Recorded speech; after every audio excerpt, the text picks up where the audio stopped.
في حاجات لما تبص لها كتير بتبص لك هي كمان علامات ظهرت قبل أول كلمة في التاريخ ولسه بتظهر. مفيش تفسير، مفيش منطق، بس كل لما تقرب منها، كل لما تبص في عينها بتحس إن في حاجة جواك بتتغير. ناس شافوها وناموا عمرهم ما صحيوا تاني، وناس فهموها بس تمن الفهم كان غالي، أغلى من عمرهم. ودي الحكاية اللي محدش عايزك تعرفها، بس احنا هنا في قناة اسلام عبد العظيم قصة ورا قصة، مش بنهرب من الحقيقة، احنا بندخل فيها ونطلع لك منها الوش التاني للحكاية. بس افتكر كويس، في حكايات لما تبدأها ما ينفعش توقفها، ودي واحدة منهم. رمز بسيط، عين مفتوحة مرسوم حواليها خطوط، لكن ورا العين دي في أسرار وطقوس وموت. عين حورس، الرمز الفرعوني اللي اتقال انه بيحمي من الشر، لكن ناس تانية كتير بتقول هو مصدر الشر نفسه. في عيلة كاملة في الأقصر اتقال انهم لعبوا بطقس سحري فيه عين حورس، والنتيجة كارثة، ومش هتصدق اللي حصل. استعد علشان هنتكلم عن واحد من أخطر رموز السحر بعين الحقيقة. عين حورس اتعرفت في مصر القديمة باسم ويجات. الحكاية بدأت بأسطورة. الإله حورس دخل في معركة دموية مع ست، إله الفوضى. في المعركة دي عين حورس اتشالت، بس بعدين الإله تحوت رجعها بقوة سحرية، وبقت رمز للشفاء والحماية والروح. المصريين زمان كانوا بيحطوها مع توابيت الموتى علشان تحميهم في العالم الآخر زي ما قلنا، وبيعملوا منها تمائم ذهب ويحطوها حوالين الرقبة ضد العين الشريرة والسحر. بس في العصور الحديثة، خصوصا مع الجماعات السرية زي الماسونية وعبدة الشيطان، بدأوا يستخدموا العين دي في طقوس غريبة. النجمة والهرم والعين، 3 رموز سحرية بيتقال انهم بيشكلوا مفتاح للسيطرة والمعرفة الخفية. في بعض الطقوس بيترسم رمز عين حورس في دايرة، وبيقال انهم بيستدعوا بيها ارواح او بيحموا انفسهم من لعنة. في كتاب اسمه The Secret Techniques of All Ages بيتكلم عن استخدام العين كرمز للعين اللي بتراقب كل شيء، بس مش للحماية، لأ، للمراقبة والتحكم. سنة 2011 في قرية صغيرة جنب الأقصر، في عيلة من 6 أفراد. الأب اسمه حسن النوبي، مهتم جدا بالآثار وكان بيجمع تمائم فرعونية، واشترى تميمة لعين حورس من تاجر آثار غير قانوني، وقال له دي عين حورس الأصلية بتحقق الحماية، بس لازم تتعامل معاها بحذر شديد. بعد أسبوعين بدأت تحصل حاجات غريبة. الابن الصغير بيصحى يصرخ ويقول إنه شايف عين بتراقبه من الحيط، والأم اتعرضت لحروق غريبة في إيديها وهي نايمة، والأب نفسه اتحبس جوه أوضة لمدة 6 ساعات ما كانش عارف يخرج منها. والجيران بتقول إنهم بيسمعوا أصوات تمتمة بالليل كأن في طقس بيتعمل. وفي الآخر الشرطة خدت التميمة دي، والبيت اتقفل بالكامل لمدة شهور بسبب حوادث غير مفسرة. التميمة اتفحصت بعدها من عالم آثار في جامعة القاهرة، وقال إنها أصلية بنسبة 90%. بس الغريب إن على ظهرها كان في نقش صغير مش موجود في أي تميمة فرعونية تانية معروفة. خلي بالك إن القصة مش موثقة رسميا، ولكنها منتشرة على مواقع ومنتديات المهتمين بعالم الآثار والرعب، ومحدش لحد النهاردة قدر يثبت صحتها أو حتى ينفيها بالكامل.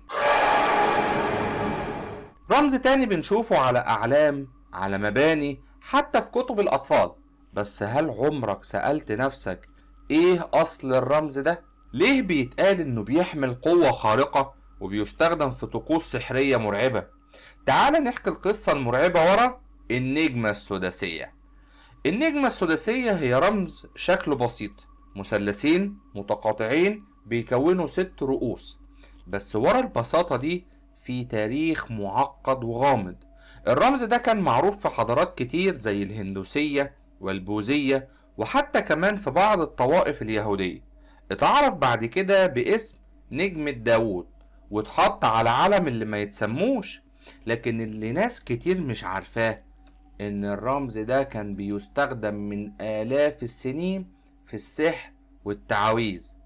في مخططات قديمة من العصور الوسطى كانت فيها النجمة السداسية أداة أساسية في استحضار الأرواح والسيطرة على الشياطين. في كتاب السحر The Key of Solomon، مفتاح سليمان، النجمة السداسية كانت جزء من الأختام السحرية.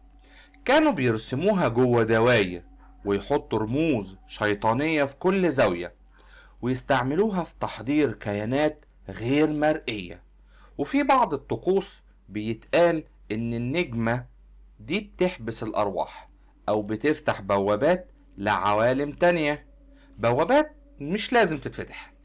في سنة 1999 في بلدة صغيرة في بولندا، أسرة كانت بتجدد بيت قديم ورثوه.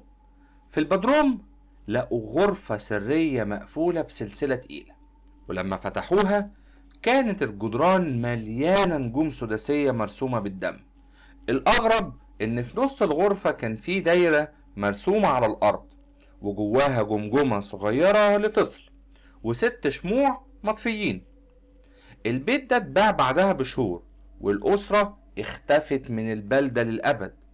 الجيران بيقولوا إنهم سمعوا أصوات غريبة وصرخات بتيجي من البدروم حتى بعد ما فضي، ومن وقتها أي حد بيحاول يشتري البيت بتحصل له مصيبة. وبرضه من الرموز اللي مجرد ما تشوفها تحس إنك مش لوحدك، رمز اتكتب على جدران المقابر وعلى جلود الصحراء واترسم بالدم.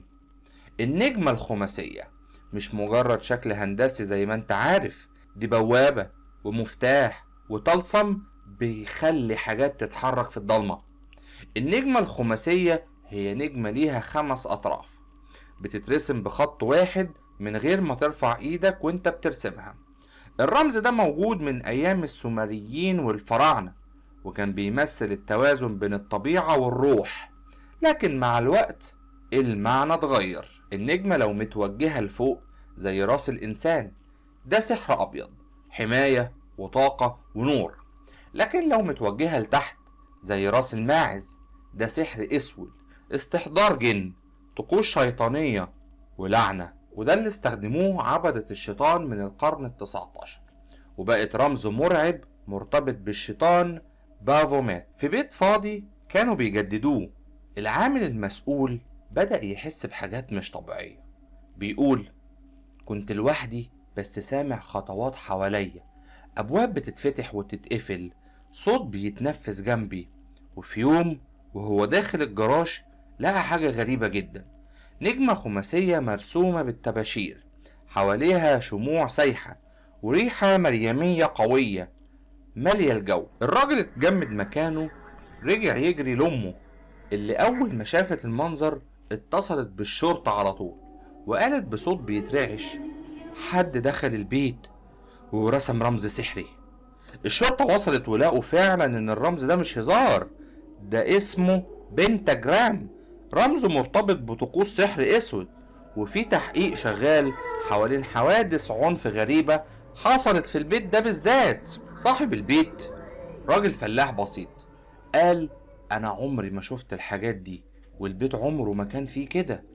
بس الناس اللي حوالين المكان، الجيران يعني، بدأوا يشتكوا من صوت صرخات في الليل وخيالات ماشية وأحلام بتتحقق. من يومها البيت ده بقى لعنة على الأرض، أي حد بيقرب منه حتى لو من بعيد بيرجع وكأن في حاجة تانية رجع مكانه، حاجة مش من جنس البشر. لو وصلت لحد هنا فانت مش متفرج عادي، انت حد بيحب يعرف القصة اللي ورا القصة. وده بالظبط فكرتنا، كل حلقة هنا مش بس قصة، دي محاولة نفك بيها رموز، نربط خيوط ونقرب الحقيقة اللي محدش بيتكلم عنها، واللي جاي أغرب وأعمق وأقوى ومرعب أكتر. فلو عجبتك الرحلة دي ما تنساش تعمل اشتراك وتفعل الجرس، عشان اللي جاي محتاج حد زيك بالظبط. أنا إسلام عبد العظيم، ودي كانت قصة ورا قصة. سلام.